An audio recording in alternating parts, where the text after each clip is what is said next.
Yeah. Okay. Okay, I'm recording. Yep. Recording.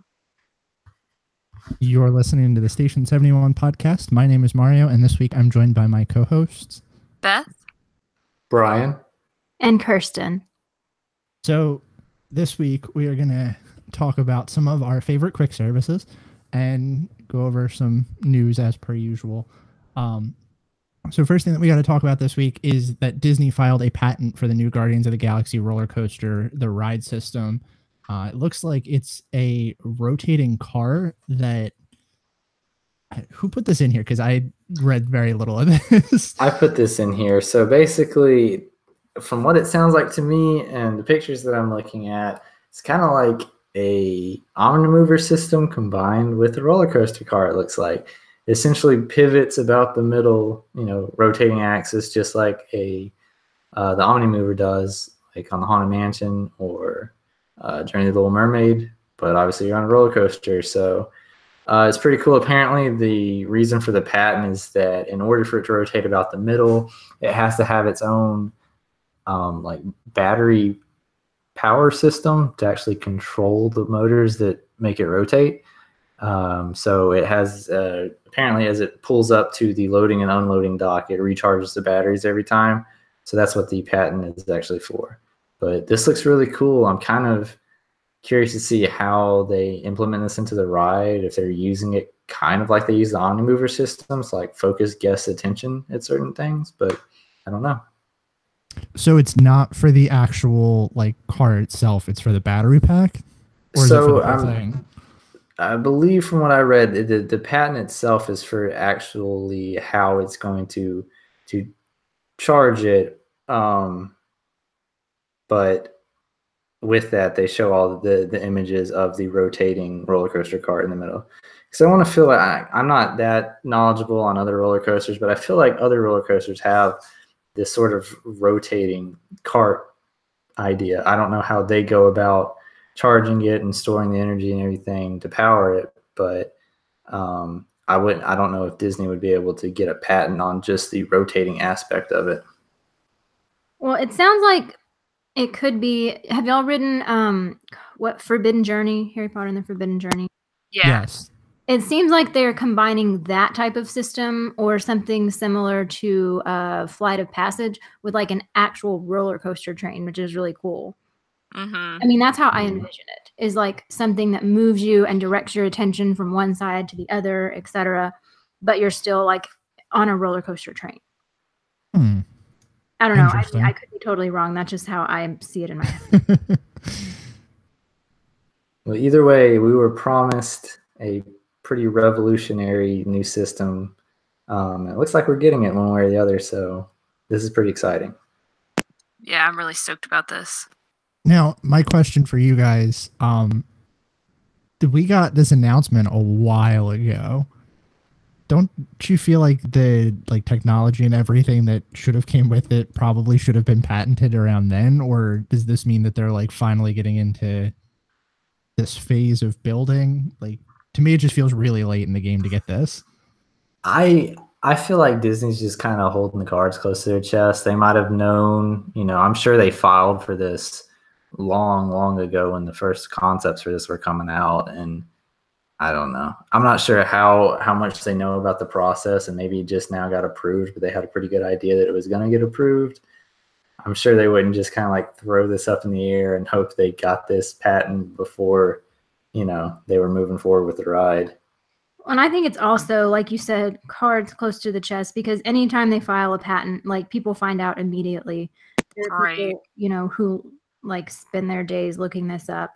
So I'm sure that they know once they put it out there, like it's out there, So maybe they just wanted to wait. That's a good point. So our next news topic that we have is that Disney announced a new DVC resort coming to the former location of River Country.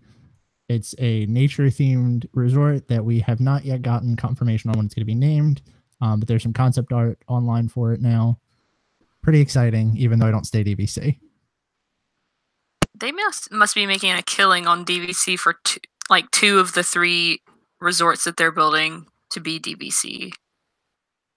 Yeah, and like they keep restricting the rules on resale, so I don't know. And anytime anybody sells, like if you own DVC and you decide to sell it, like Disney has right of first refusal, so they can buy it from you and then sell it, resell themselves, and then like it stops them from, well, it makes them money because like it's not being resold on the normal market. I don't know. I love renting DVC, but with things the way they are, I'll probably never own it. So whatever. Yeah, I don't think I'll ever own DVC, though it is something I would really enjoy having, but I can't see that being a thing for me. I mean, I don't think it's worth it anymore to buy it from the normal market because they have restricted so much of what you get. Like now, if you buy it resale, you can't even go to like the Top of the World Club and stuff like that. Or get like the discounted annual passes. You have to buy it from Disney to get that stuff. And it's too expensive to buy from them. I mean, it's just, I'm not paying that much money. So. Yeah, I agree. And kind of to Beth's point, I was just like looking over this article again, and it says on here that with the 3 other resorts that are underway, this means that they're bringing 1,700 new DVC rooms over the next 4 years. Like, wow, that's a lot of space to put people.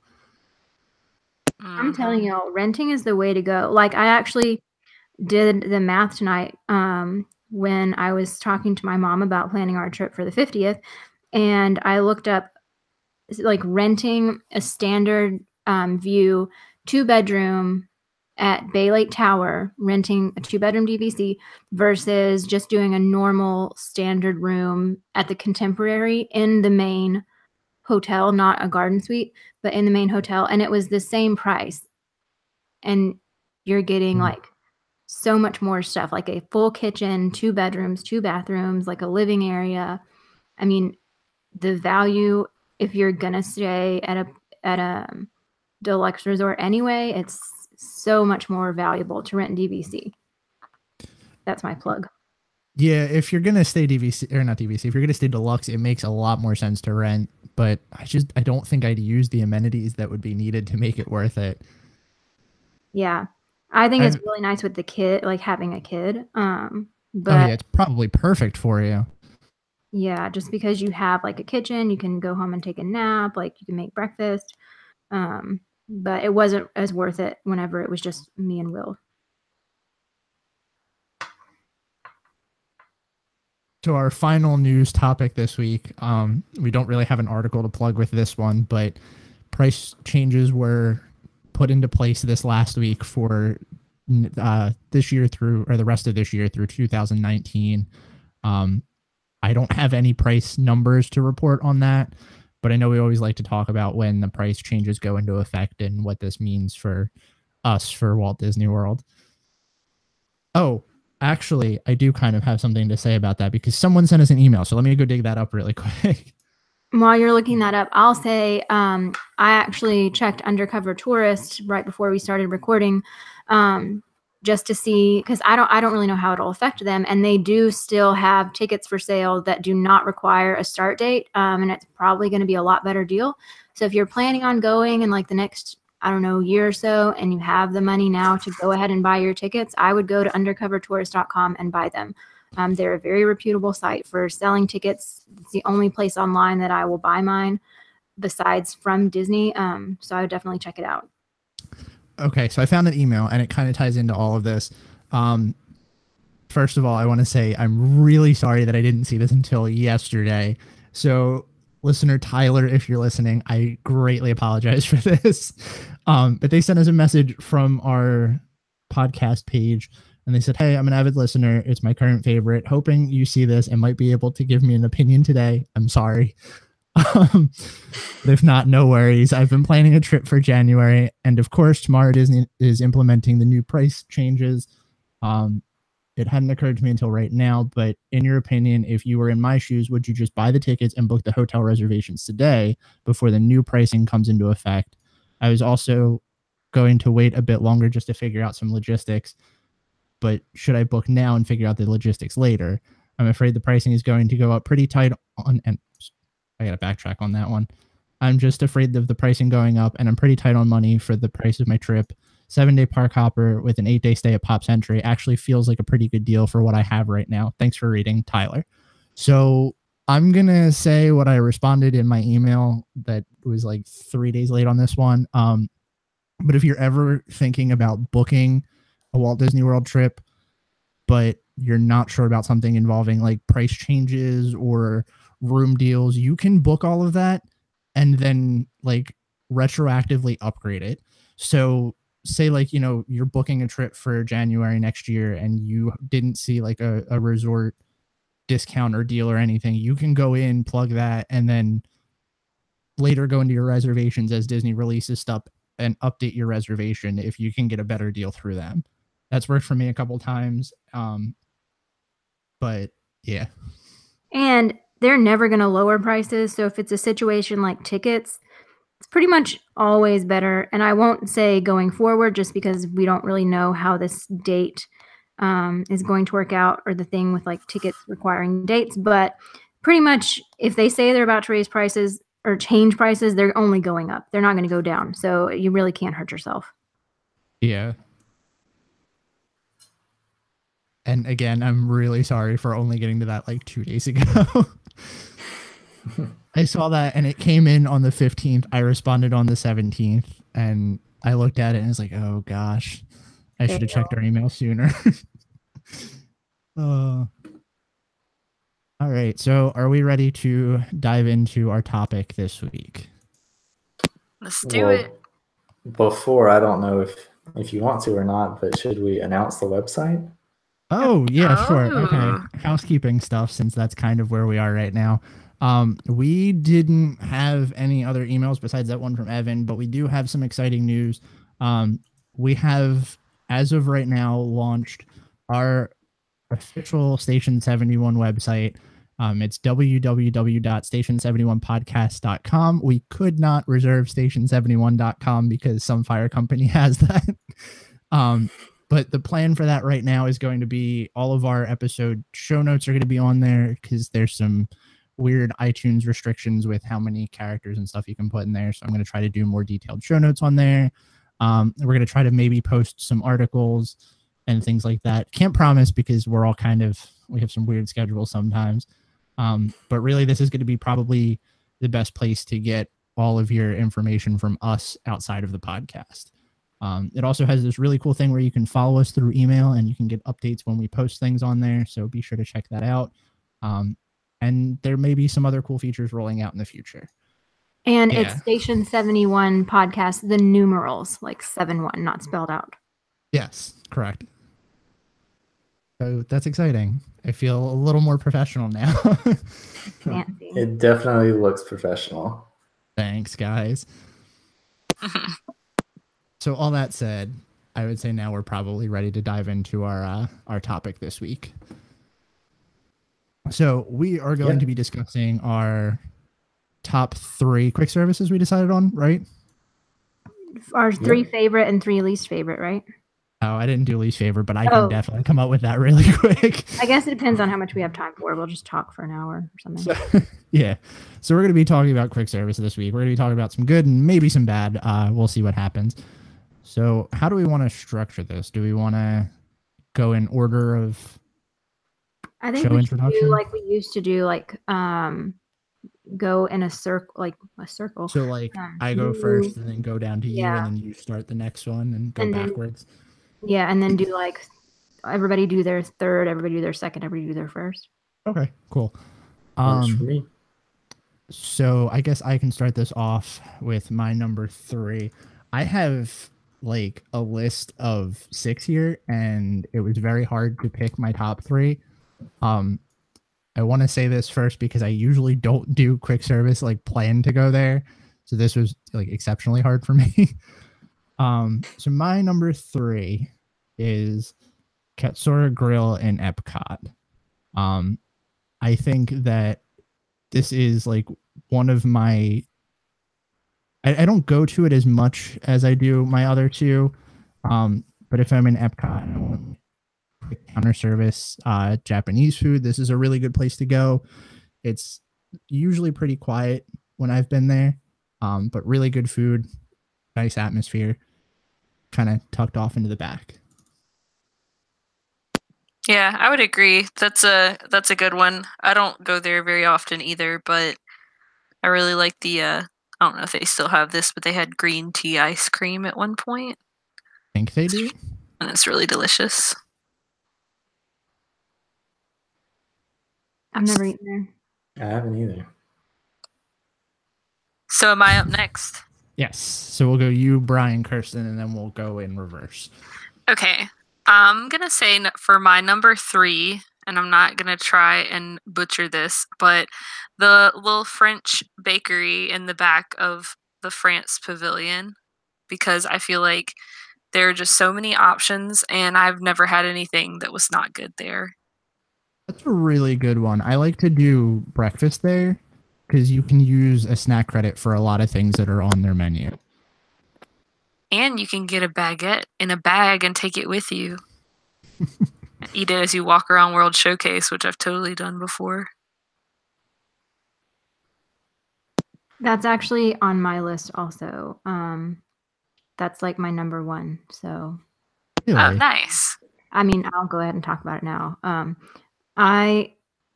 I don't generally eat pork or beef, but that's my one exception is when I go there, I get a ham and cheese croissant and chocolate mousse for lunch, like clockwork. Like I would eat that for lunch every single day I was in Disney World. I mean, it's my favorite thing. Their ham and cheese croissant is ridiculous. It's so good. I mean, it's like better than any ham and cheese croissant I can make myself or buy anywhere else. I don't know why it's so magical, but it is. That's definitely my favorite place. And like all the pastries, it's just everything. Yes, the pastries. Yes, I wish they had more seating. Yeah, there is very little seating. There's lots of like standing room. They have those like little standing tables, but nobody wants to stand at Disney World when they're eating because they've been standing all day. Yeah, and it's like that's a constant place where when it rains, everybody ends up there, and so it's like there's no room at all, especially if you're actually trying to eat and not just stay out of the rain. Yeah. Really, whenever we go there for breakfast, I don't think I've ever actually needed like a seat. I mean, there's been a whole bunch of open seats open, but not. It's usually pretty crowded at lunchtime or whenever I go. That's like my biggest complaint.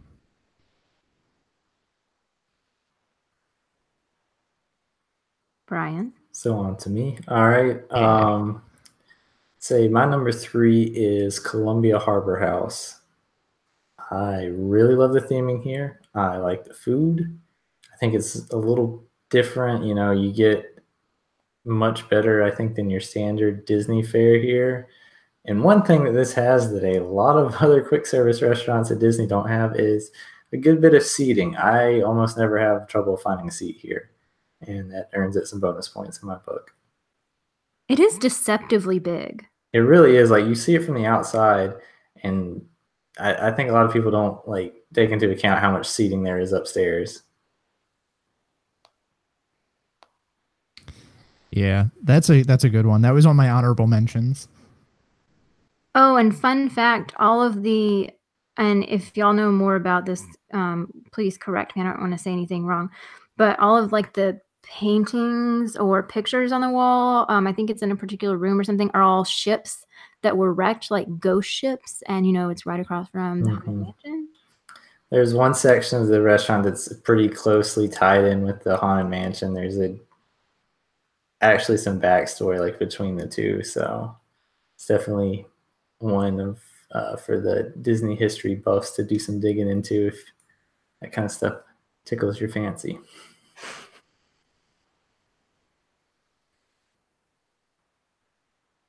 Oh, me. I really struggled with like putting these in order. It's okay, you get 2 in a row. I know. know. My number 3 is Wolfgang Puck Express at Disney Springs. I knew you were gonna say this.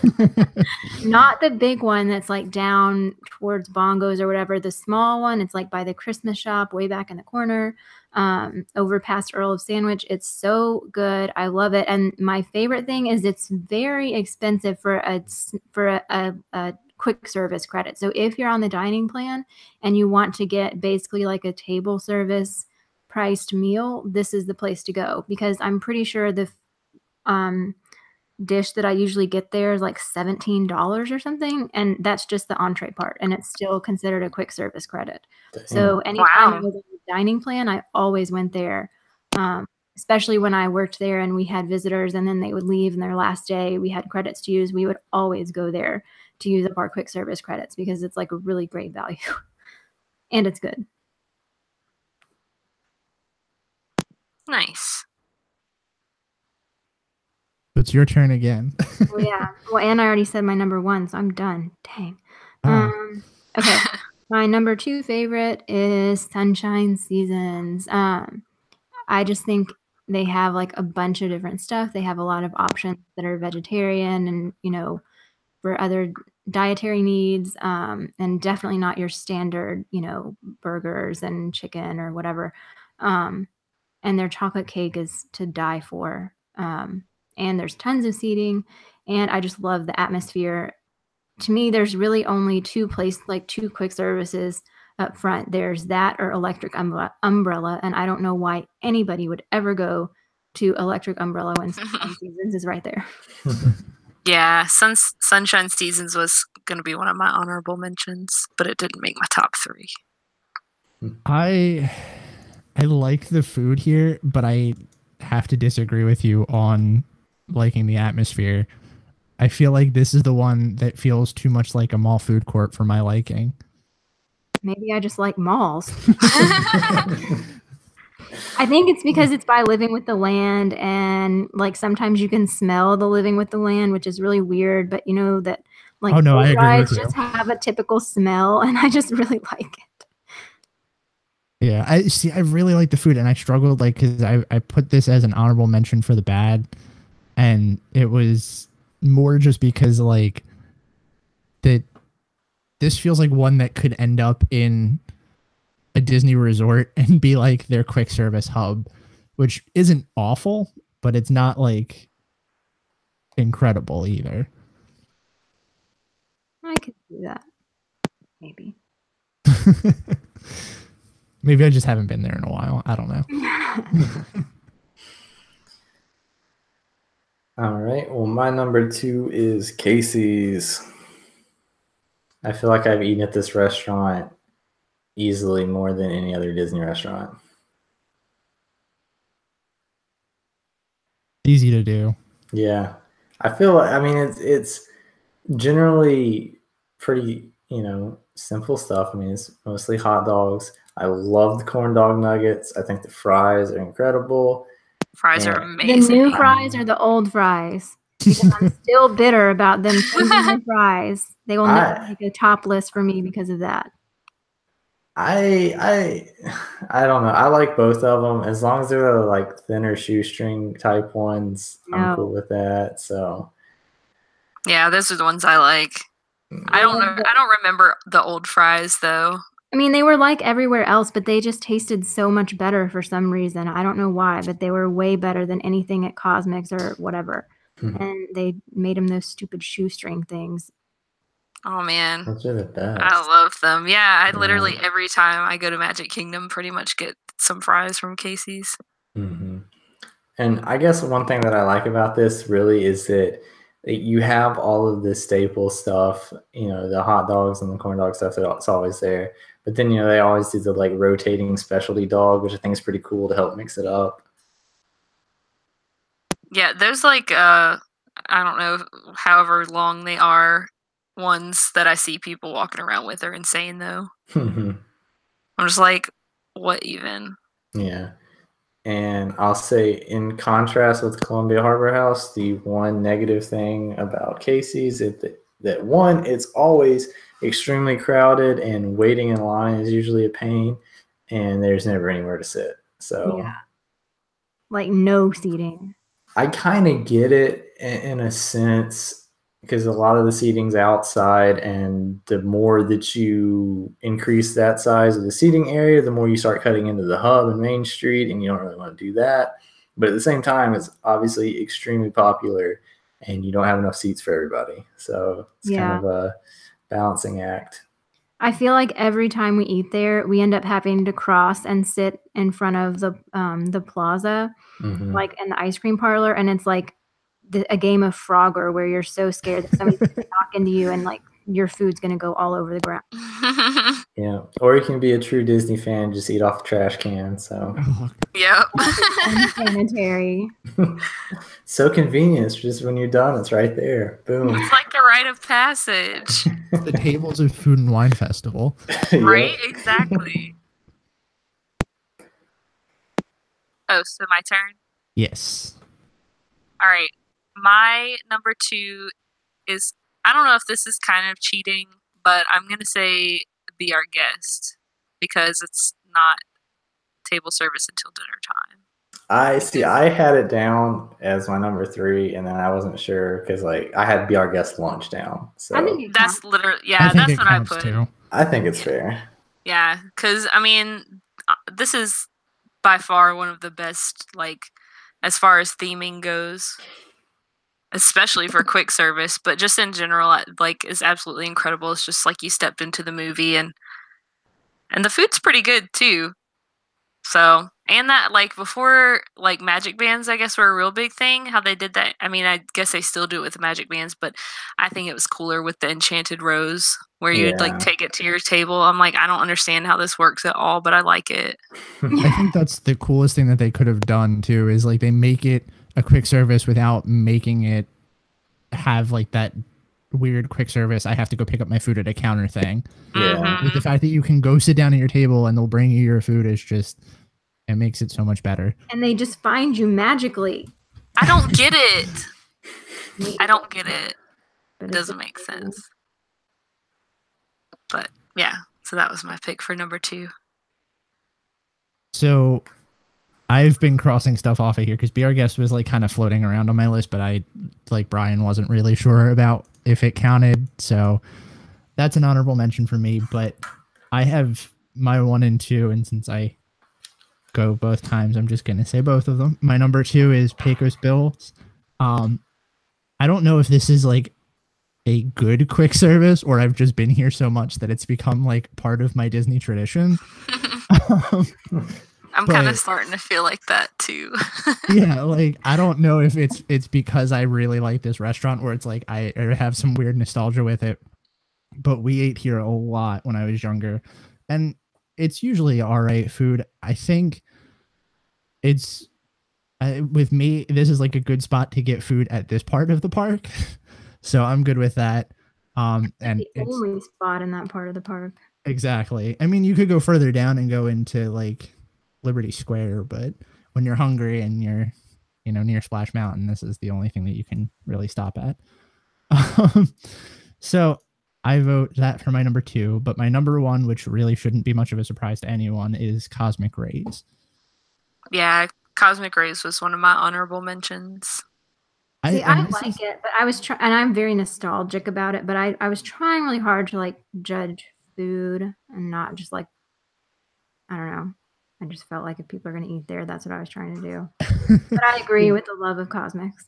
Well, and that's the thing, like it's weird because you asked us earlier, like, are we doing everything? And I said overall, but then like I kind of realized that one, Pecos Bills, like I'm pretty sure that that's just nostalgia and it's probably really not that good of a food.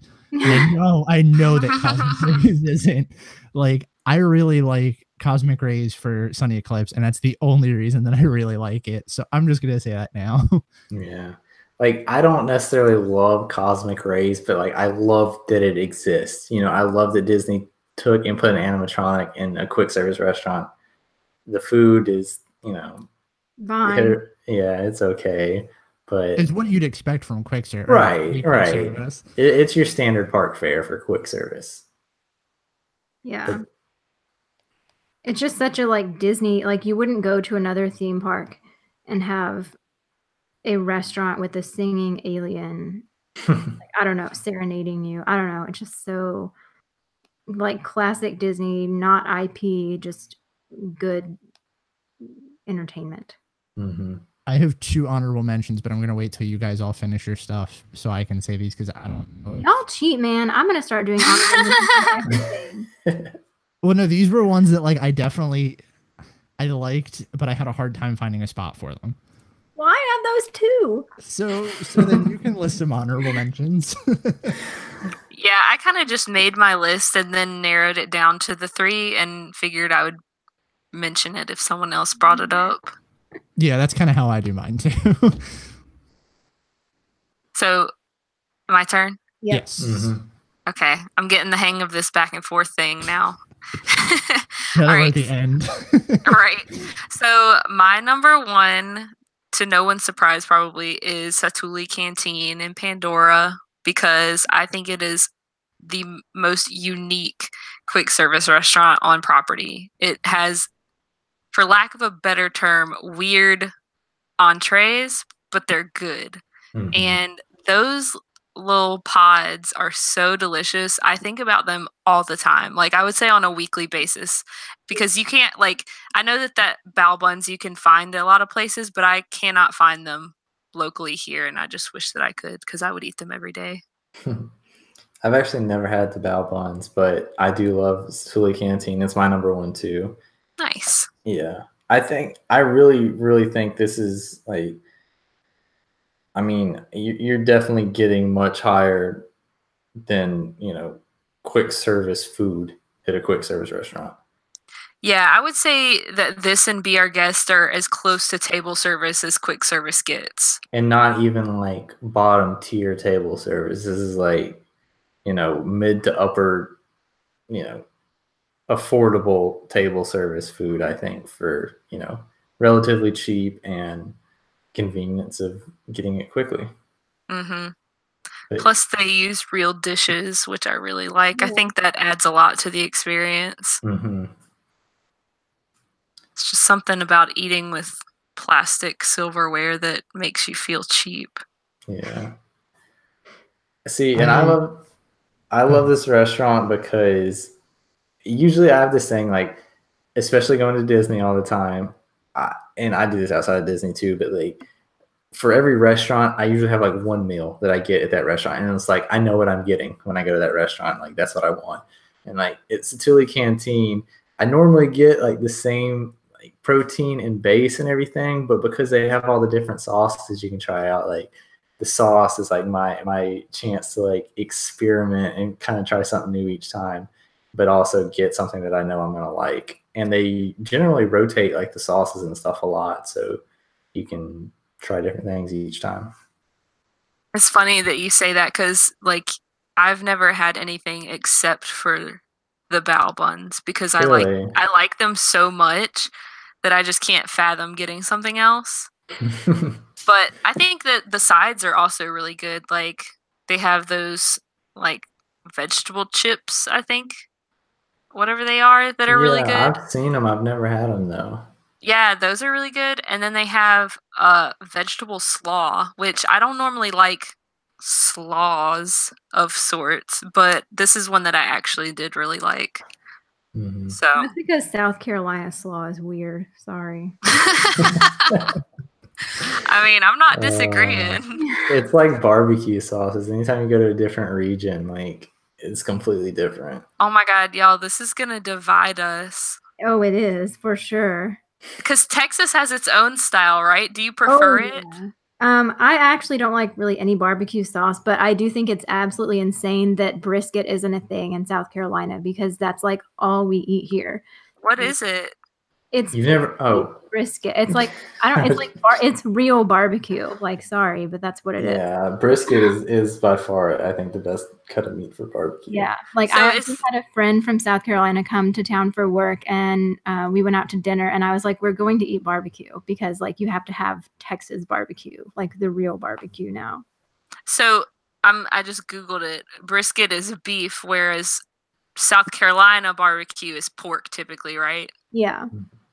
Okay. Well, obviously, I am a vegetarian, as I've mentioned several times on the show, and I've been a vegetarian since I was 12 years old. But I do remember eating barbecue, and I really like the mustard-based sauce personally. But you know, this is the I first. don't know if I ever had Fake the news. See, I've never had the brisket, and I don't know if I've ever had the whatever North Carolina weird stuff they do with vinegar or something. Yeah. That sounds And then disgusting. like tomato stuff. I don't know. Okay, They're well weird. that's Texas too is like tomato based, but I don't eat beef or pork, so I don't eat either of them now, but I used to, and like I just know what's real barbecue and what's not. So Brian, I guess you prefer this brisket thing with Brisket thing. with Yeah. what type of sauce? So actually, like when I eat brisket, I don't put sauce on it. I like it just plain as like the meat. Now, when I do like pulled pork barbecue, then yeah, I usually like more of like tomato based barbecue sauce. Ew. See, the Carolinas have all the weird ones. Like I feel they either have the mustard or the vinegar style ones.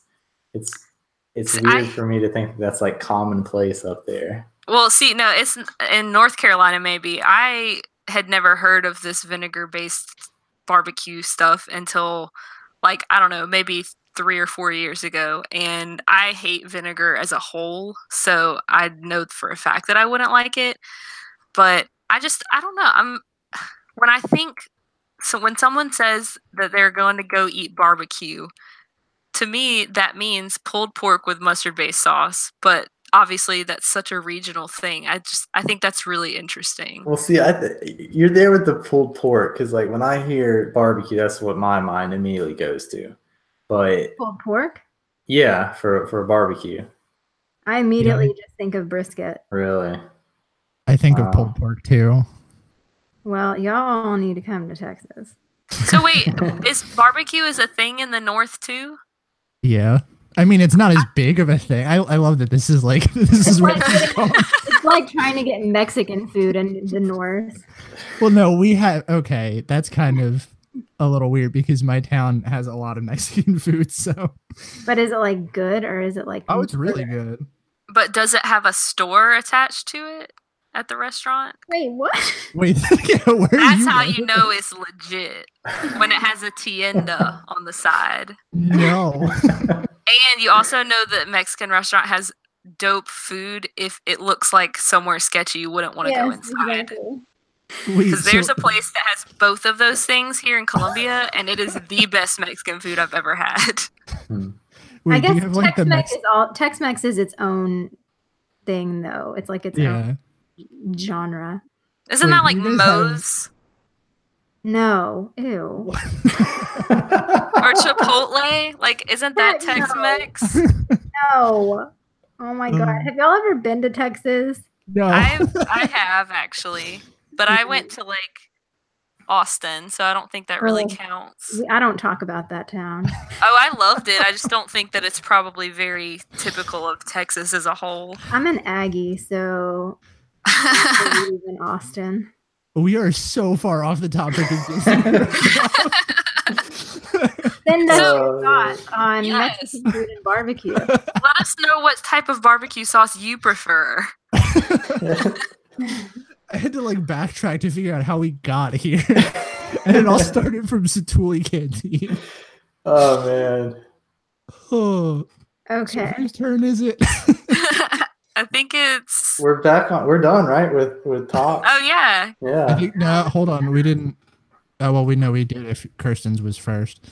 Well, I'm gonna say my honorable mention. There you go. Mine was Contempo Cafe, and like I know it's not because of the food. The food is really good, but that's definitely a nostalgia one for me. But if I'm gonna go eat for any reason at a quick service on the monorail line, I'm going to Contempo Cafe. I hate the Grand Floridian quick service. I think it's terrible, a waste of time, awful. Don't eat there. And I'm really just so on the ones at the Poly, and I know most people like them a lot, but I personally believe Contempo Cafe is the best one. I've never eaten there. Shame. Does anybody else have honorable mentions? Because I have 2. I don't. So you can go ahead. I have an honorable mention, but I'm gonna wait to see if it's on someone's worst list because I have a feeling it might be. This sounds fun. So, my 2 that I have are Sleepy Hollow and Yak and Yeti. I don't think that Yak and Yeti is like, there's not enough room for that to be considered like one of my favorite ones, but the food is pretty okay.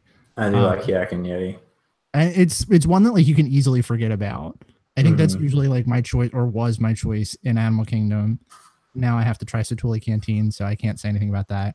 And Sleepy Hollow is good, but it's one of those that like there's not enough on their menu for me to consider that my best. So I'm gonna keep that up there too. So I guess since we're on to the worst, Kirsten can start us off. Oh Lord. My list. I got 3, so I came up with a list while we were talking. Okay, my number I feel like, go ahead. Is Electric Umbrella. I just mentioned it, but I just think that it's so basic. Like you're in Epcot with all these amazing quick services at the World Showcase, and then you have Sunshine Seasons, which is really good, and then you have Electric Umbrella. Why would you go there? Yeah. Don't waste your time. Seriously, go somewhere else. Yep, that's my number 2, and for pretty much the same reason. Like, it's not absolutely terrible, but come on, you're at Epcot. Like, this is probably the best park for dining while you're at Disney, and you have so many options. Do a little bit of research. You know, I think that, because that's my number 3, actually, but I think that it's funny that there's these restaurants in the front of Epcot when there's so much good food throughout World Showcase. And I don't know if that like makes all of these worse than they are, because I know that this is pretty bad food, but like that might also be the reason that I'm not too fond of Sunshine Seasons, because there's just so much other food around in this park. Yeah, that's why like I can't remember eating at a restaurant in Future World. Like when I go to Epcot, I normally don't even plan either. You know, I just like to walk around World Showcase until like something grabs me. So. So I guess that jumped through Brian and I too. Oh, wait, so, well, that was number 2. So, so you say your number 3? Yeah, go ahead. Number 3. I'm confused now. Number 3. My number 3 is Backlot Express. I think this is like number 2.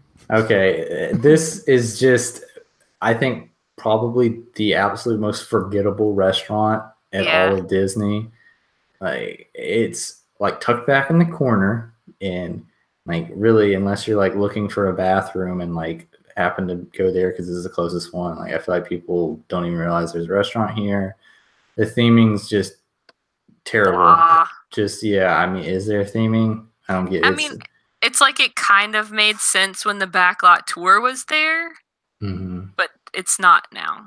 This is and this is now. It's just like one of those like sad holdover places in Disney that it's just like, you know, it's just there. You know, it's there because they don't have anything else to put there. It's not like they're going to continue improving it or anything like that. It's going to be there until something else comes to tear down and replace it with. So yeah, this is I could describe so many things at Disney World. That's so true. yeah. That is also my number 3, and for very same reasons, especially because when I think about the theming, it reminds me of the Spider-Man 3D ride queue, which is very depressing as well, as we've mentioned before. It just looks like so dated and like crusty. Yeah. You know what else looks dated and crusty? Oh no. Bob Iger.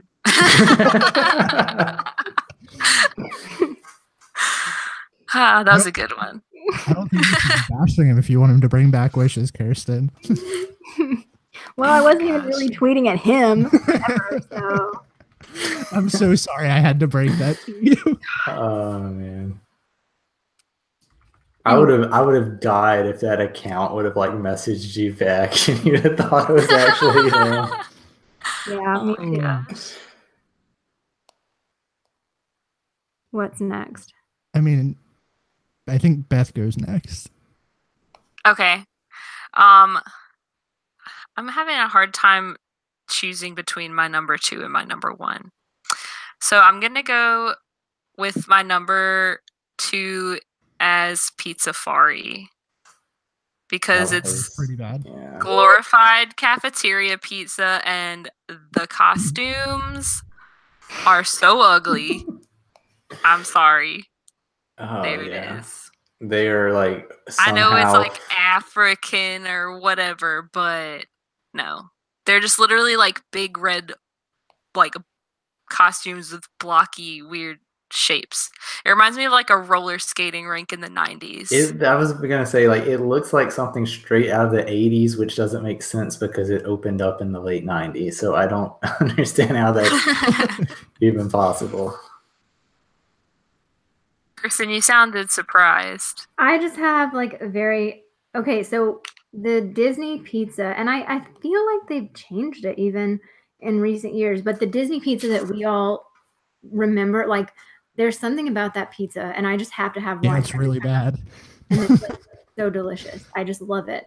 So I like going to Pizzafari and getting my nasty pizza game on because it just makes me happy. And I love the smallest hidden Mickey in Disney World is in Pizzafari, hidden somewhere. So yeah, go find it while you eat pizza. That's good. Well, that's kind of cool. But I just feel like the pizza, well, first of all, most of it's like flatbreads, which isn't even like pizza. Yeah, now, because it used to be like real pizza and now it's flatbread, and I really don't like that. But and then your only other option is like the like individual pizzas that are just like delicious. No, they're not. The pizza sauce is like sweet. It's like gross sweet tomatoes. I just have to have one. Yeah, I think that Disney pizza is not good pizza. I'm sorry, Kirsten. I know. I would agree. Have to have one. Except for Via Napoli. Yeah, that might be why I don't like Disney pizza. Like Via Napoli is just so good; it set that bar too high for me. And the waiters are hot. Every time. I'm gonna give number 2 since my 3 and number 2 are both crossed off. So I'm gonna pull one from an honorable mention for this one. I put the lunching pad, and I think that I don't like this one because it's in a really weird spot. There's not a lot of seating, and it's really not too much special. Yeah, it's basically people got tired in Tomorrowland, let's sit here. No one's actually there for the lunching pad. That's actually very true. You know, I think if you're keeping up with this, like, we got 2 in a row here. Things to look out for Disney dining are like puns in the name of the restaurant. Well, no, here's the other one that I'm gonna give away my number 1 with this one. But the worst thing to look out for is any food in Hollywood Studios. Yeah. Oh, yeah. Oh, okay. So we have the same number 1. Yep. That's really interesting because my number 1 is anywhere that serves Mickey pretzels. Ooh. Who are we on? Well, I gave my number 3 technically. We're all mixed up now. Just go for it, Kirsten. So, yeah, whoever wants to go. My number 2 comeback list. I might get some hate for this, but Restaurantosaurus. I debated putting that on mine. That was the honorable mention I wanted to wait and see. The only good thing is the puns. That's the only good thing. And that's why enjoy the puns, but not the food. Yeah, that was my honorable mentions on my favorites list that I was like, someone's probably going to put this on their least favorites list. But I also really like the theming and the puns, but also really like their black bean burger. So, well, that's understandable. You also have to take into account that, you know, it's part of the storyline for exactly the incredible Chester's and Hester's area. Oh, I hate it. It should go on fire. Oh, I'm so glad someone else on this show hates that part. Like it was Hates was a that long parking lot. It's Oh been my a long gosh. time since someone else has hated that as much as I have one here.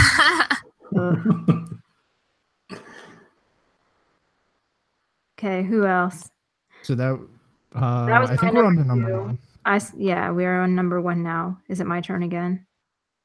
I guess we can I think go didn't ahead. we all say our number ones except for you, Kirsten? Well, Brian and I technically didn't say it, but it's I have a understood. feeling that they're We all know what it the same. is. Wait, let's say it on the count of 3. Okay, ready? 1, 2, 3. ABC commissary. AB's commissary. Yep. Worst There- ever. Don't eat here. The end. Yeah. There's like these other restaurants, it's like I don't like them and I say, okay, I'm not gonna eat there. It's like I hate that this even exists. I hate this. All it is a giant ad for ABC while you're trying to eat and the food's not even good. So Brian's real passionate about this one. I mean, it Dude, is I hate really it. that bad.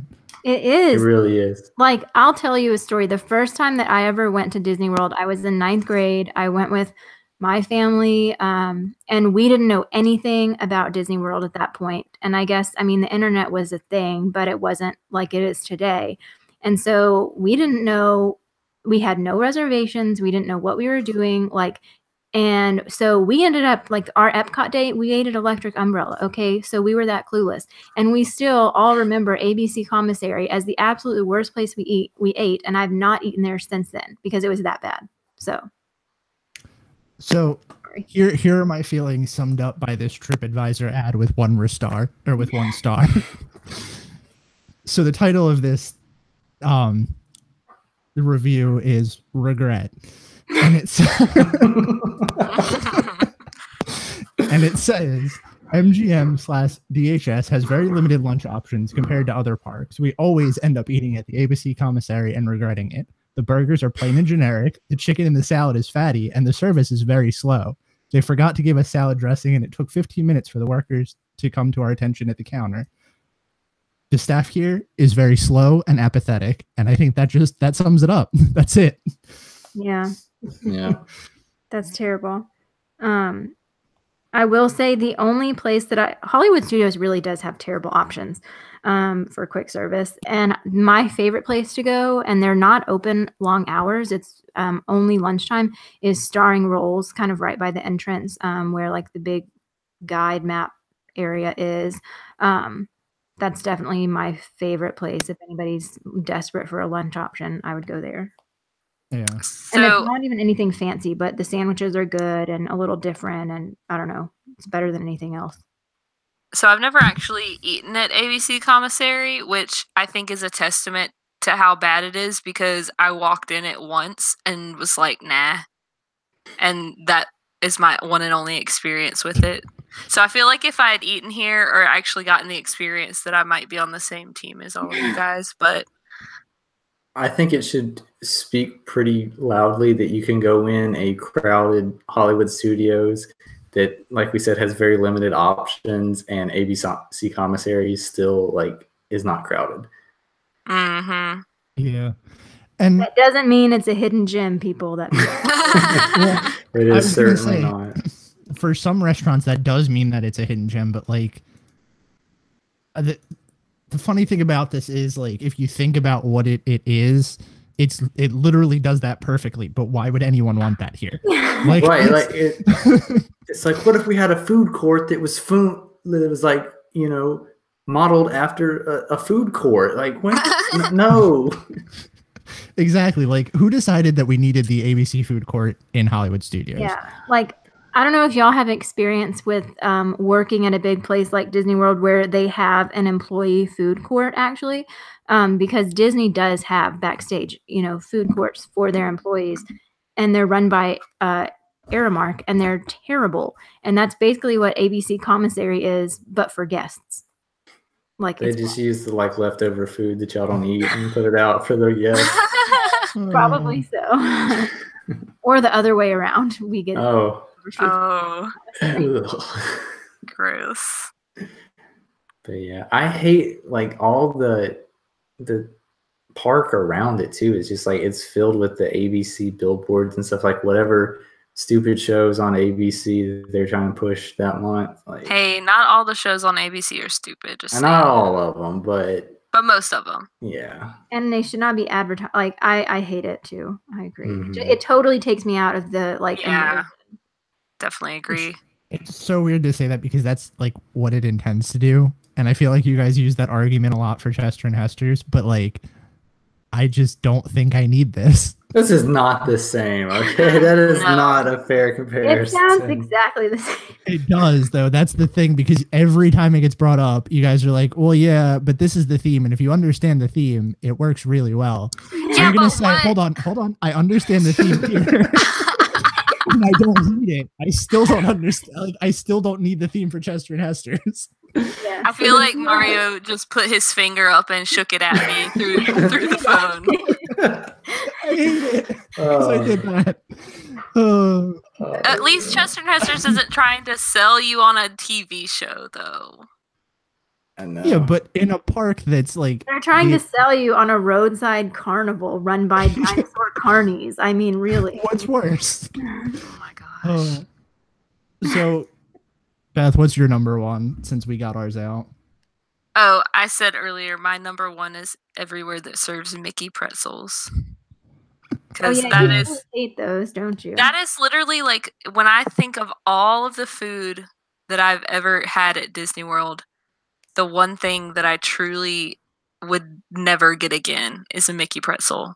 And it's just like I don't get it. Have these people that love Mickey pretzels never been to Auntie Anne's? Like, do they not know what an actual soft pretzel is supposed to taste like? Maybe I would like it. Maybe I would like it if I didn't know what a soft pretzel was supposed to taste like. If I didn't know the proper texture of a soft pretzel, which, spoiler alert, it's soft, not chewy. Yeah. I had a friend that was just down there for her wedding, and she texted me and was like telling me all these different details about what was going on while they were in the parks. And she's like, I have to go get a Mickey pretzel. I haven't done that yet on this trip. And I went, no, you really don't. I haven't done that on like my last 6 trips, probably. You'll survive. I've never had one. I don't like pretzels. Have you They're- ever, but Kirsten, have you been to Auntie Anne's? Yes. And you Yeah. don't like pretzels? No, I Beth is like trying to sell us on Auntie Anne's this episode. Oh my gosh. This Seriously, are episode's you sponsored being by. sponsored? No, I did work for Auntie Anne's for like a summer my freshman year of college, but that's not the reason I went to work there is because I love their pretzels so much. And do you like the sweet ones or the salty ones? I like both, but I definitely prefer the original salted. Hmm. It's like my fave. Asking the important questions. Yes. Talking about barbecue and pretzels on this episode. Now I'm hungry. Oh. Yeah, now I'm hungry too. So I had honorable mentions for this one too, but mine are more kind of comedical than actually honorable mentions. I don't know if you guys had any. I don't have any. Yeah. So, I mean, I talked about how I hate the Grand Floridian Cafe, but that's a fair one. That's an honorable mention. So I had two that I don't necessarily like hate, but I think they could have been done better. And that's Sunshine Seasons and Pinocchio Village House. Like I said, I don't hate it, but it's more that like it feels like a mall food court to me. And Village House doesn't have enough seating ever for the like lackluster food that they have. Plus, they have like weird hours. Every time I Yeah, feel they like I've do. tried to go in there, they're like closing at 6 or 7 p.m. Yeah, that's definitely true. But then my last one, and this is the only reason I'm putting this on here, is because the menu looks really bad and it's never open, and that's Tortuga Tavern. Yeah, that was my honorable. Mhm. I mean, can it be a least favorite if nobody's ever eaten there in the world? I mean, like, I looked up the menu, and their entrees are chicken barbecue short rib topped all beef hot dog combo, which is just a hot dog and chips, a turkey leg, and pepper jack pretzel. So I think that counts. So That is weird. yeah, and it's never open. Like, I thought that was supposed to be like the test kitchen, isn't it? I feel like that's a rumor at this point. Like, I don't think anyone What really are they knows. testing? Turkey legs. Emu legs. Can we just agree that turkey legs are not a snack or a quick service option? Like, that should not be a food that should be served in any park. But No. and it looks like absolutely barbaric when people try to eat it. Literally yeah. the exact word I was going to use. I don't care who you are. You cannot look attractive eating a turkey leg at Disney World. Challenge accepted. I don't eat those either, so. I think it's just like people want to feel that like weird primal instinct. Like, yeah, I used to be a caveman.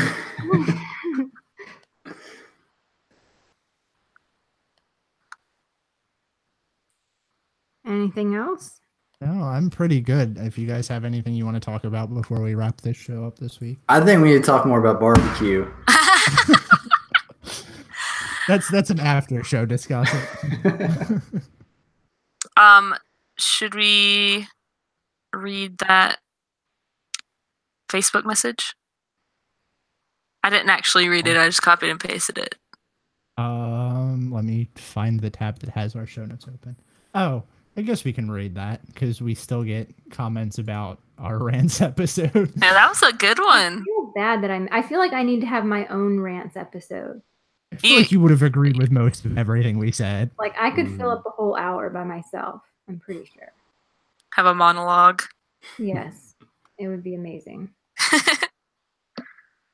So yeah, we got a message from, was it a message or was it a comment on our Facebook? I can't remember. I think it was a It message. was a message, yeah. Okay, we got a message from one of our listeners, Joshua, via Facebook about our rant episode. He said he was on a CP back in 2010 and he absolutely hated how some of the college kid program acted. I have to like move this over. Hang on one second. Okay, he said, I did my CP back in 2010 and he absolutely hated how some of the college kids acted. He went there to work and learn, not post on Facebook and party. And he said they walk around like they own the whole park. Basically the same thing that I said about CPs. And that was just his his quote unquote old man rant about why full-timers hate CPs. And I kind of agreed with that. I'm offended that he called himself old because I did my CP in 2011. So what does that make me? Old. I was about to say I graduated college in 2012, so I'm offended as well. Sweet summer child. Yeah, I would agree. Like, so Instagram wasn't even a thing whenever I was there, which that also should tell you that I am old. What's this, the geriatric edition of our podcast? Yes. I got my You guys will understand one day. Yeah. But and I think it's probably a lot worse now because I don't know if y'all talked about like the whole social media, like Insta famous, I talked about that a lot. But I feel Influencers. like most of those kids are CPs, and it's like kind of ridiculous at this point. Like it's insane. I don't know. Maybe I'm just bitter because Instagram wasn't a thing, and maybe if I were there now, I would be one of those girls. I don't know.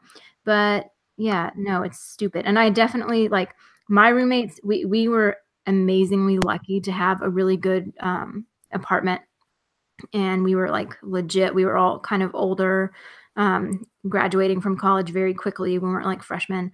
But yeah, I definitely worked with some people who were only there to like go out on the party bus on weekends, and like they all lived at Vista Way, which has a very inappropriate nickname. Yeah, so Send it in the group chat.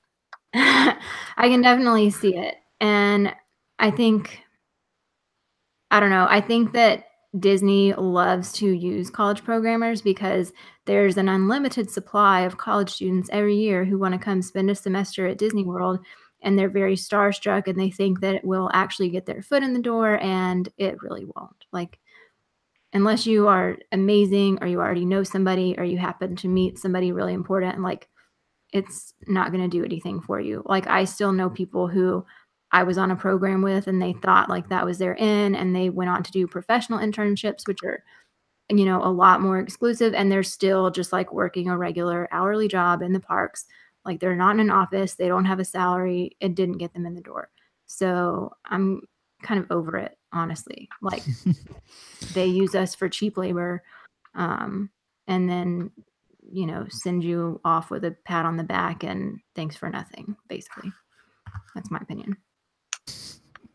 Yeah, I mean, I never did the college program, but I don't know. I did my fair share of partying in college in general, but I feel like now that I'm older, like the spots that I used to hang out are super like unappealing to me because of the crowds that surround it. I don't know if it's because I'm getting old or because the generations are getting trashier, but even though I wasn't a CP, I can still semi-relate to this. Yeah. So there's my CP rant. Yeah. Well, that was mostly what I said about it when we talked, was that like I think the college program does some like good things in regards to what you were saying about how people that like want to work there maybe just, you know, get the chance to work there. But at the same time, it also does a lot for people that think that they have some kind of celebrity status, and I'm not cool with that.